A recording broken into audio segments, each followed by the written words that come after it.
IBN Sangola news, नवा शोध नवी बातमी।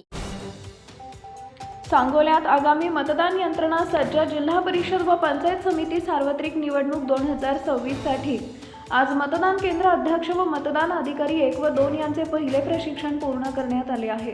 दिनांक 24 जानेवारी 2026 रोजी सकाळी 10 ते सायंकाळी 5 वाजेपर्यंत पुण्यश्लोक राजमाता अहिल्यादेवी होळकर स्मृती भवन टाउन हॉल व विद्यामंदिर प्रशाला सांगोला या ठिकाणी मतदान केंद्र अध्यक्ष व मतदान अधिकारी 1 व 2 यांचे पहिले प्रशिक्षण पूर्ण झाले असून या प्रशिक्षणासाठी 1380 प्रशिक्षणार्थी अधिकारी व कर्मचारी यांचे आदेश निवडणूक निर्णय अधिकारी BR माळी यांनी दिले होते। निवडणुकीच्या पार्श्वभूमीवर निवडणूक प्रक्रिया पारदर्शक, शांततापूर्ण व नियमानुसार पार पाडावी यासाठी आज मतदान केंद्र अध्यक्ष व मतदान अधिकारी यांचे प्रशिक्षण आयोजित करण्यात आले होते।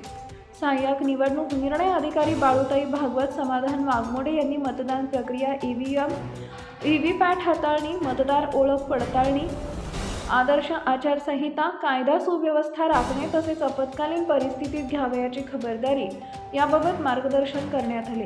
यावेळी 32 झोनल अधिकारी उपस्थित होते। तसेच विद्यामंदिर प्रशाला सांगोला या ठिकाणी 14 वर्ग खोल्यांमध्ये 14 झोनल ऑफिसर व मंडल अधिकारी हरिश्चंद्र जाधव आणि त्यांचे सहकारी यांच्यासह हँड्स ऑन मशीनचे ट्रेनिंग देण्यात आले। यावेळी तलाठी महसूल सेवक उपस्थित होते असं मीडिया नोडल अधिकारी मिलिंद सावंत, पंचायत समिती सांगोला यांनी सांगितलं आहे।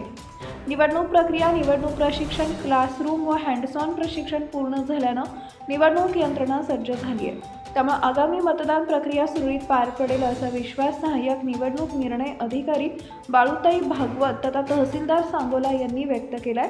सहाय्यक निवडणूक निर्णय अधिकारी बाळूताई भागवत पुढे म्हणाल्या, अर्ज माघारी घेण्याचा आज दुसरा दिवस असून सर्व उमेदवार तटस्थ आहेत। आज एकही उमेदवारानं अर्ज मागे घेतला नाही। Subscribe now and press the bell icon. Never miss an update.